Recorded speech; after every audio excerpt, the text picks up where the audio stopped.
40 Hadith, an exposition, second revised edition. Author, Sayyid Ruhullah Musavi Khomeini. 15th Hadith, the believer's trials and tribulations. Arabic text, English translation.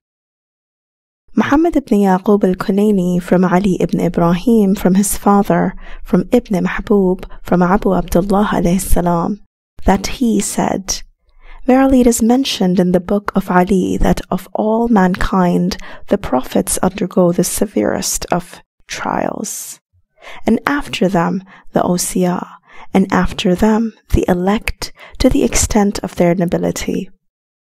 Indeed, the believer undergoes trial in proportion to his good deeds. So one whose faith is sound and whose deeds are good, his trials are also more severe. That is, indeed, because God Almighty did not make this world a place for rewarding the believer and punishing the unbeliever. And one whose faith is feeble and whose good deeds are few faces fewer tribulations. Verily, tribulations hasten towards the believer with greater speed than rainwater towards the earth's depths." Exposition. Some have said, by nas, people, mankind, in this noble tradition, and its like, are meant perfect human beings, kamilun, such as the prophets and the awsiya, and that in reality it is they who are the nas, whereas other people are lin-nas, for the people, as mentioned in some traditions. However, that interpretation does not apply here, and it seems proper that mankind and people in general should have been meant in this place. This is evident from the other traditions of this chapter of Al-Kafi. And if it has been said in some traditions that by nas are meant the kamilun, it does not mean that the word has this meaning in every place that it occurs. Also, bala means trial, test, and examination, as it applies to the good as well as the bad among people, and the lexicographers have stated this expressly. Al-Jawhari in As-Sahih says in this regard. Arabic text. And God Almighty says in Surah 8, verse 17, "And that he may try the believers with a fair trial."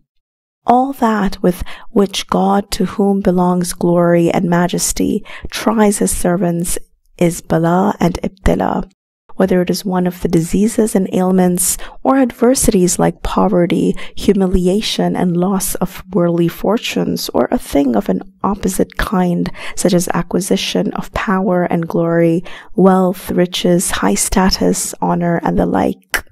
However, whenever bala, baliyah, or ibtila and the like are mentioned, it is the former kind of things that are meant.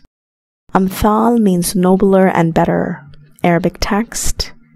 Hence the phrase, Arabic text, means that one who is better and nobler after the prophets and the awsiya has to face a severer kind of bala than the others, and those who are better and nobler than others after them have to face a severer degree of trial. The degree of the severity of bala is in accordance with the degree of merit. This kind of expression, brackets, that is, like Arabic text, does not exist in Persian. Sukhf means feebleness of the rational faculty or foolishness, as mentioned by As-Sihah and other lexicographical works. Qarar means resting place, as mentioned in the dictionaries. Arabic text. The apology means that in the same way as the earth is the resting place where rainwater comes to rest and abide, the believer is the resting place of sufferings and tribulations, which rush towards him, come to rest in him, and do not depart from him. God willing, we will mention that which is needed for the exposition of this noble tradition in the course of a few sections. The meaning of trial. Let it be known to you that the human souls exist at a level of potentiality from the beginning of their origin. Their attachment to the bodies and their descent to the realm of corporeal existence, mulk, in respect of all things, including knowledge, good and evil traits, and all kinds of perceptive and behavioral faculties. Gradually, they move from potentiality to actuality with the grace of God, the Almighty and the Sublime. At first, weak impressions related to particulars as opposed to universals emerge in the soul, such as impressions of touch and other outward senses, moving from the lower to the higher.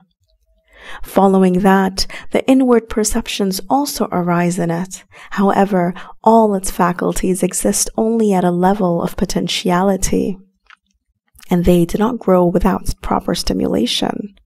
For instance, if the base kind of faculties come to dominate it, it becomes disposed to ugliness and evil, for its inner powers, such as shahwa, lust, ghadab, anger, etc., impel it towards sin, licentiousness, aggression, and tyranny. After following them, for some time it grows into a strange monster and a highly grotesque devil. However, since the grace and mercy of God Almighty have been accompanying the children of Adam since eternity, He bestowed upon them two educators and teachers, which are like two wings with which they can fly from the depths of ignorance, defectiveness, ugliness, and wretchedness to the heights of knowledge, perfection, beauty, and felicity, and deliver themselves from the narrow valley of nature to reach the expansive and open horizons of the realms of the spirit, malakut. The first of these is the faculty of intellect and discernment, which is the inner teacher, and the second, the outward teacher, is represented by the prophets and the divine guides who shove the path of felicity as distinct from the ways of wretchedness.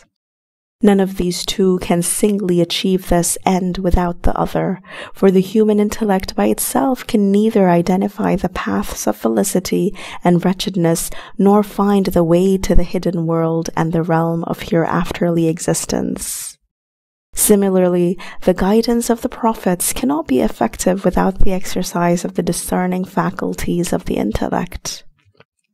Thus God, the Beneficent and the Sublime, gave them these two educators so that through them all the potentialities and hidden faculties and capacities latent in the human soul should be realized and actualized.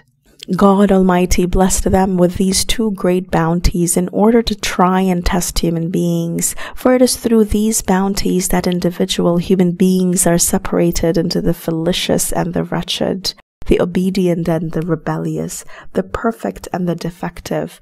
And so the great Wali of God said, Arabic text, English translation, and by Him who sent him the Prophet with the truth, you shall indeed be mixed and intermingled, and then separated in the sieve of divine trial and tribulation. Arabic text, English translation. It is inevitable that mankind should be purified, separated, and sieved so that a great number is excluded by the sieve. Also, Al-Khomeini reports with his isnad from Mansur the following tradition. Arabic text, English translation. Imam Sadiq alayhi salam said, O Mansur, indeed this affair, that is the appearance of Imam al-Mahdi alayhi salam, will not come to you except after despair, and not by God until you have been separated, and not by God until you have been purified, and not by God until the wretched attain wretchedness and the felicious attain felicity. In another tradition, Abu al-Hasan alayhi salam is reported to have said, Arabic text, English translation, you shall be purified in the way gold is purified. In Al-Kafi, Bab al-Ibtila wa al-Ikhtibar, the following tradition is reported with isnad from Imam Sadiq alayhi salam. Arabic text, English translation. He said, there is no qabd, extension, and bast contraction, except that in it there is for God a purpose, a decree, and a trial. In another tradition, he is reported to have said, Arabic text, English translation, indeed there is no qabd and best in that which God has commanded or forbidden, except that there is in it from God a trial and a decree. Qabd means imsak, withholding, man, obstruction, prevention, and akhd, seizure. Best is nashr, unfolding, spreading, resurrection, and ata, gift, bestowal. Hence every gift, expansion and obstruction, and every command, prohibition and duty is for the sake of trial. Thus we came to know that the sending of prophets and the revelation of heavenly scriptures is all for the sake of the separation of humanity, of the separation of the wretched from the happy and the felicious, of the obedient from the sinful, and the meaning of divine testing and examination is this very separation of men from one another, not the knowledge of their separateness, because the knowledge of God Almighty is pre-eternal. It encompasses all things prior to their creation. The Hukama have elaborately discussed the reality of trial and ibtala, and it is beyond the scope of this exposition to mention their opinions. In any case, the result of this trial and examination is the separation of the felicious from the wretched. In the course of it, the proof, hujjah of God is established against the creatures. Thereafter, their life, felicity and salvation, or their destruction and damnation occurs after the establishment of the proof and testimony, bayyina, and there remains no room for objection for anybody. One who attains felicity and eternal life does so through divine succor and guidance, for God has bestowed all the means of attaining them. Also, one who earns wretchedness and falls into destruction, following shaitan and his carnal self, his wretchedness and damnation are also earned by him out of his free own will, because he does so despite the availability of all the means of guidance and felicity. The conclusive proof of God is established against him, and there is no room for any pretext. Hence the Quran says, Arabic text, English translation, for it the soul is what it has earned, and against it is what it has merited. Surah 2, verse 286. The prophets and divine trial.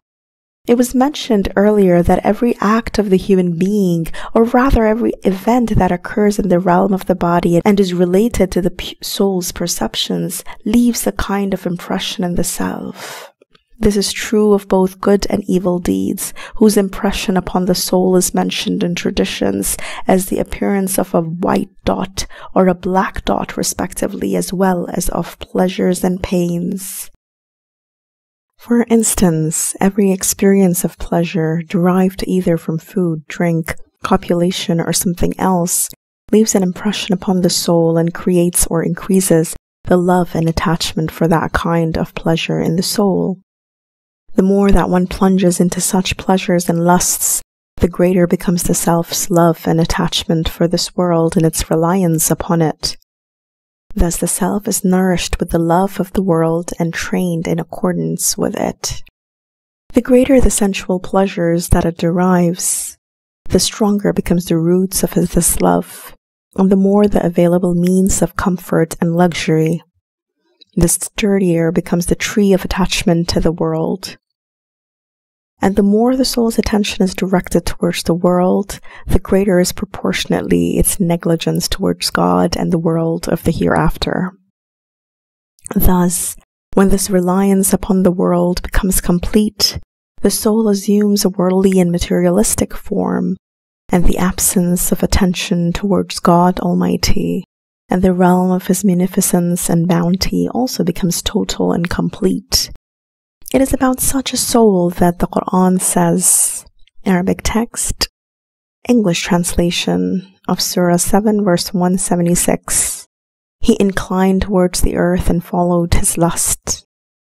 The inevitable result of this inner immersion in the sea of pleasure and lust is the love of the world. And the love of the world creates antipathy towards that which is unlike it.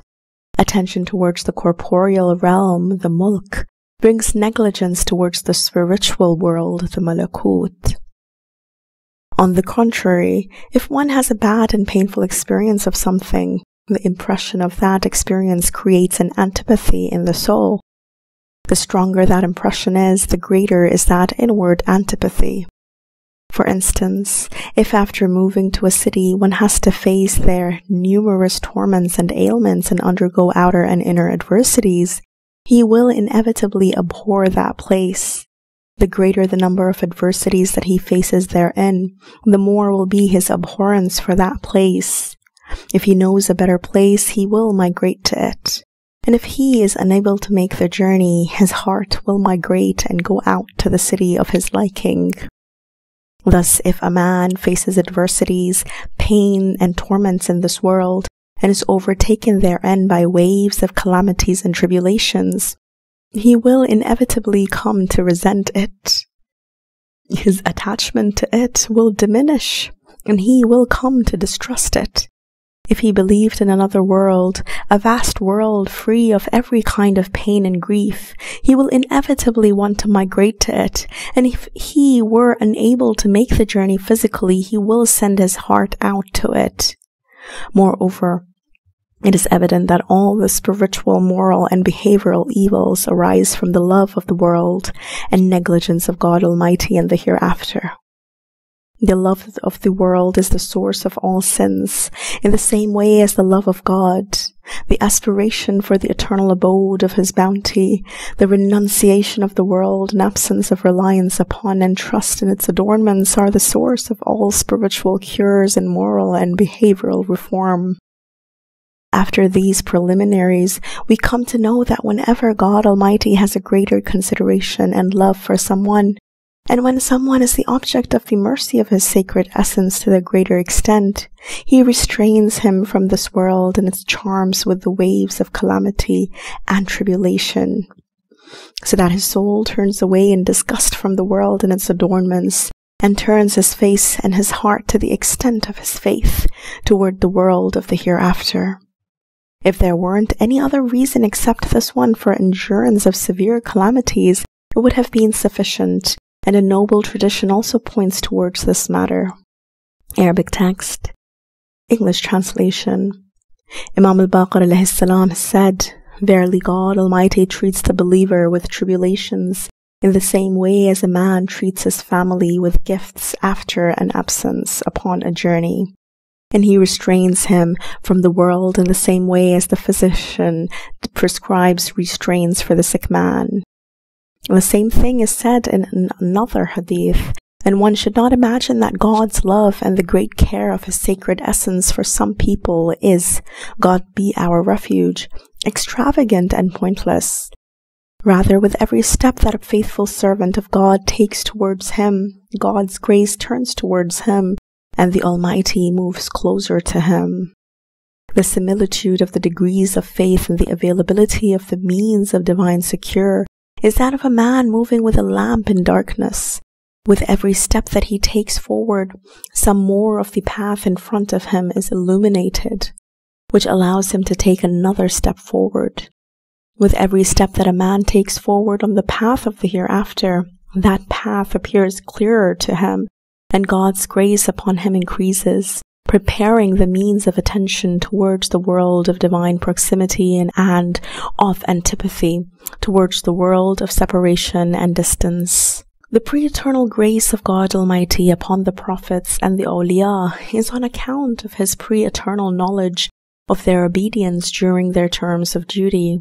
For instance, if you have two children about whom you have prior knowledge in their childhood that one of them will bring you satisfaction, while the other will grow up to cause you displeasure and resentment, your love for the obedient child would be greater from the very beginning. God's remembrance. Another point relating to the severity of the tribulations of the elect among God's servants is that they are made to remember God on account of these adversities and tribulations, and to pray and lament in front of His sacred essence. This makes them accustomed to remember Him and keep their thoughts busy with Him. It is natural for human beings to seek and learn upon what they think is a source of support in times of adversity.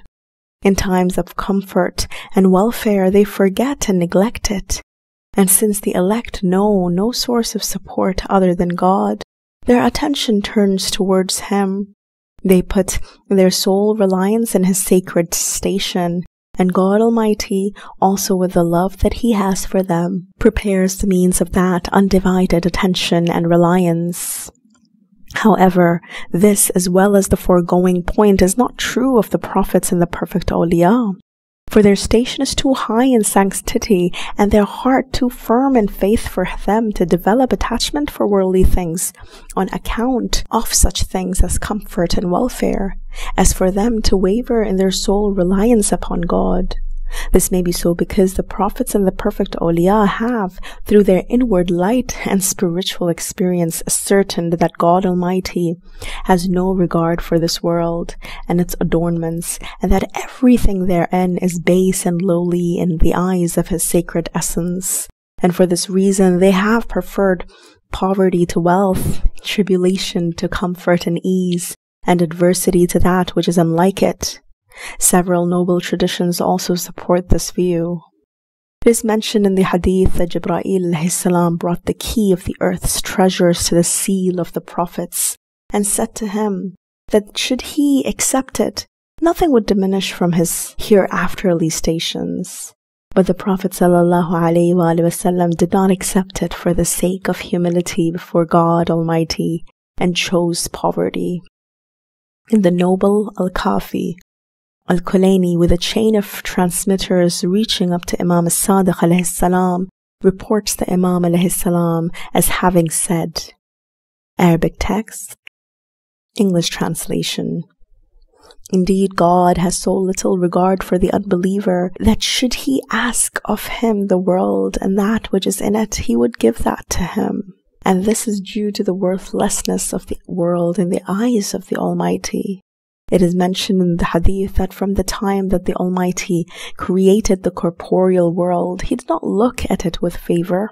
Another point related to the severity of the believer's tribulations that has been mentioned in traditions is that there are certain stations for the believers which they cannot attain without undergoing suffering, pain, and affliction. It is possible that these afflictions are the corporeal forms of the degrees of renunciation of the world and devotion to God. And it is also possible that these sufferings have celestial forms, suwar al-malakuti, which cannot be realized without their occurrence in the corporeal world and afflictions therein. Imam Sadiq alayhi salam, in a noble tradition of Al-Kafi with a continuous chain of transmission going up to him, states, Arabic text, English translation, verily the servant has certain stations near God that cannot be realized without one of these two attributes, either the losses of his wealth or affliction in his body. In a tradition relating to the martyrdom of the doyen of the martyrs, Imam al-Hussein alayhi salam, it is mentioned that he saw the Prophet in a dream. The Prophet said to that Mazloom, there is a station for you in the paradise which you cannot attain except through martyrdom. The celestial form of martyrdom cannot be attained without its occurrence in the corporeal realm, as has been demonstrated in the higher sciences. It is mentioned in mutawattir traditions that for every action there is a corresponding form in the other world. And Imam Sadiq alayhi salam is reported to have said in Al-Kafi that, Arabic text, English translation, the greatness of man's reward goes with the greatness of suffering, and God did not love a people but that He subjected them to suffering. There are many traditions containing this theme. The Prophet's suffering. The great Muhaddith al-Majlisi says, these traditions relating to the tribulations of the prophets, which have been narrated both through Sunni and Shia chain of transmission, turuq, clearly indicate that the prophets and the awliya differ from others in respect of ailments and bodily afflictions. Rather, they have a greater right than others to suffer on account of their great reward, which is responsible for the loftiness of their stations. And this suffering is not only not contrary to their station, it even causes the confirmation of their affair. Should they not undergo afflictions, despite the manifestation of miracles and extraordinary things of their hands, people might say such things about them as the Christians did about their prophet. explanation is also mentioned in traditions. The subtle researcher and the great sacred philosopher At-Tusi, may God fill his grave with aroma, states in At-Tajreed, one of the things that the prophets should be free from is that which is regarded as abhorrent. And the Allama of the ulama of Islam, Al-Allama al-Hilli, adds in Sharh At-Tajreed that the prophets should be free from such abhorrent diseases as absence of urinary control, leprosy, and leukoderma, for their abhorrent character is contrary to the aim of prophecy. The writer says, the station of prophethood is subject to spiritual levels and excellences and has no relation to corporeality. Hence, physical diseases and defects do not harm to the spiritual station of the prophets, and affliction with abhorrent diseases diminishes nothing from the sublimity and greatness of their station, although they may not contribute in a way of confirmation to their already established excellences and degrees of sublimity. But that which these two researchers have said is also not devoid of validity. This is because the common people cannot make a distinction between the two stations of spirituality and corporeality, and imagine that physical defectiveness is related or caused by spiritual defectiveness. Hence, they consider some defects as being contrary to the high and great station of the prophets. Hence, divine grace dictates that the prophets who are messengers and bringers of divine Sharia should not be afflicted with such diseases as are considered disgusting and abominable by the people. Therefore, the absence of this kind of affliction is not because it is harmful to the station of prophethood, but for the sake of maximizing the effectiveness of the prophetic mission of communicating the divine teachings, tabligh. Hence, there is nothing wrong if some prophets without a Sharia, great awliya, and the faithful are afflicted with this kind of afflictions, as in the case of Hazrat Ayyub alayhi salam and Habib al-Najjar.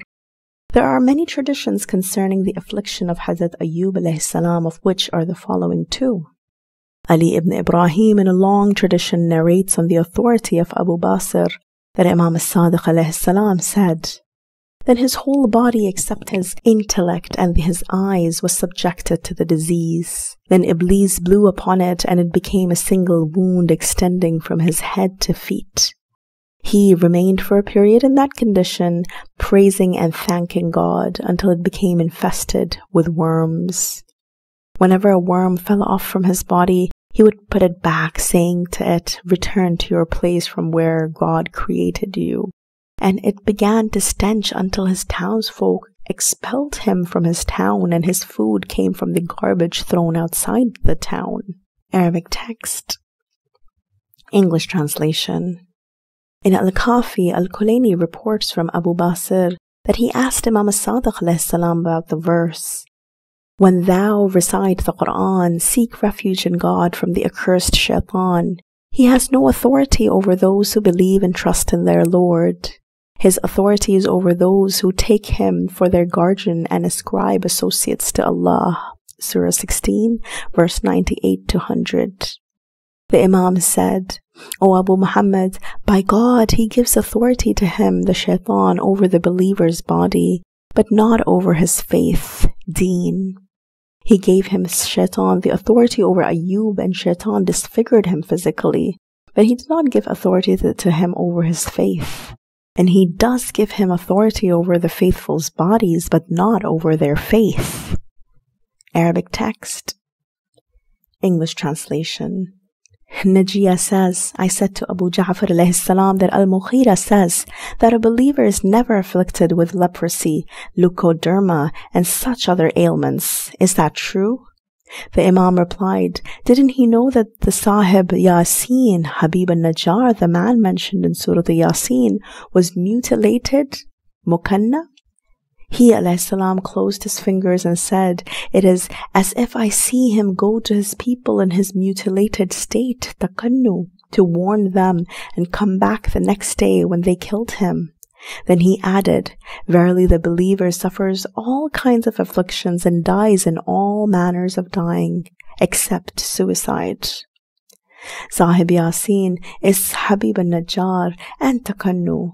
The word is with none in most of the manuscripts, according to Al-Majlisi, means shortening and mutilation. He adds that it was probably leprosy which had resulted in the shortening of his fingers.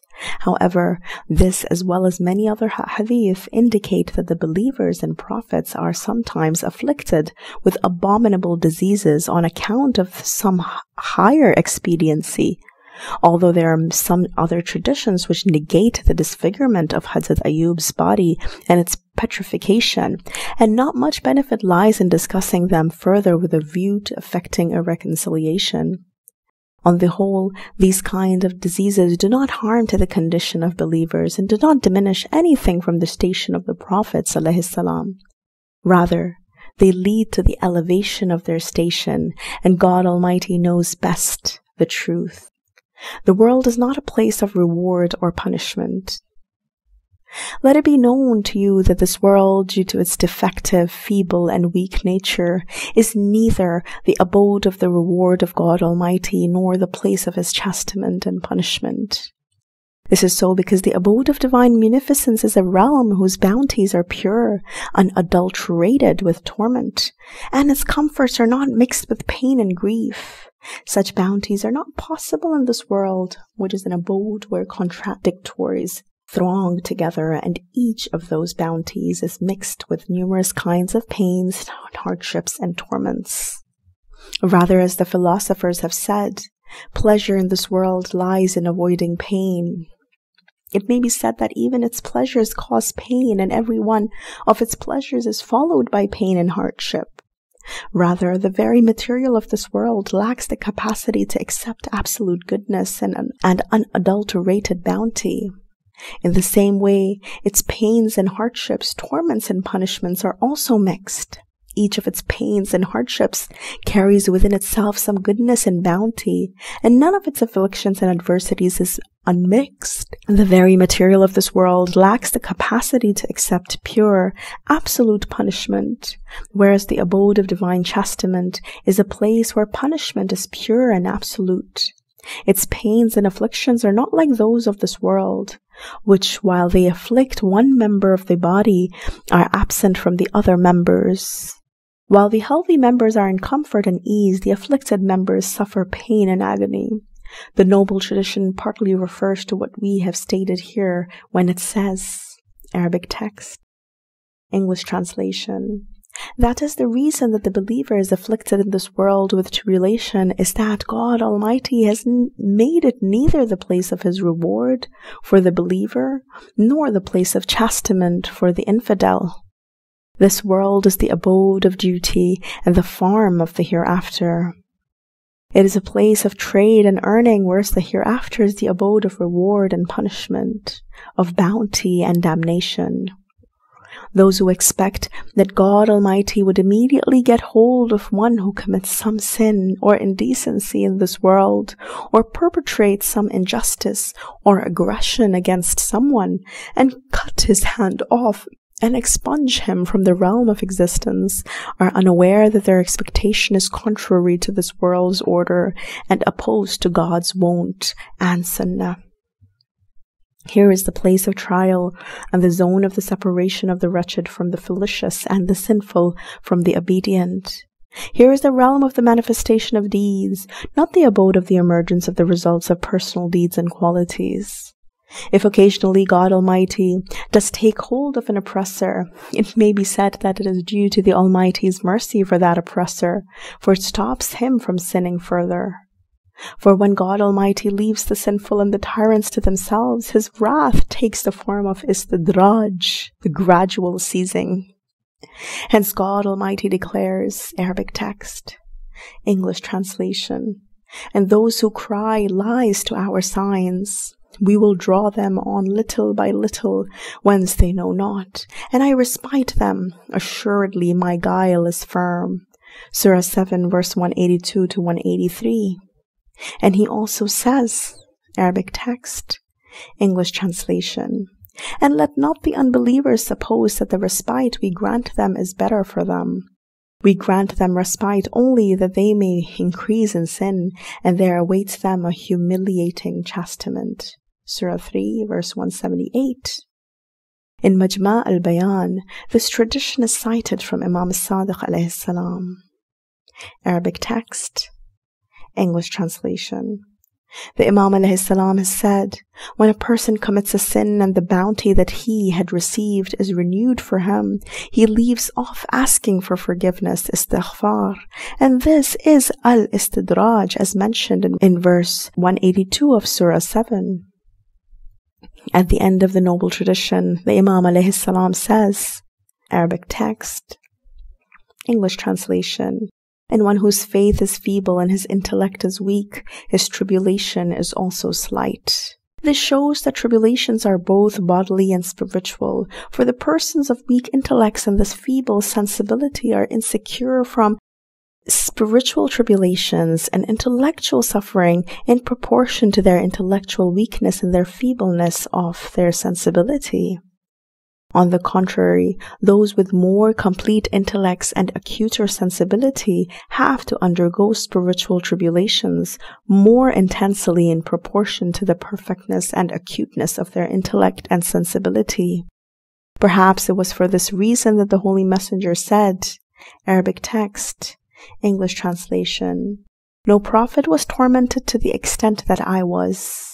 This complaint of the Prophet ﷺ refers to this point, for whoever perceives the greatness and glory of the Lord to a greater extent and knows the sacred station of God Almighty more than others, he suffers more and is tormented to a greater extent by the sins of the creatures and their offenses against their Lord's sanctity. Also, one who has a greater love and compassion for the creatures of God is tormented to a greater extent by their crooked and wretched condition and ways.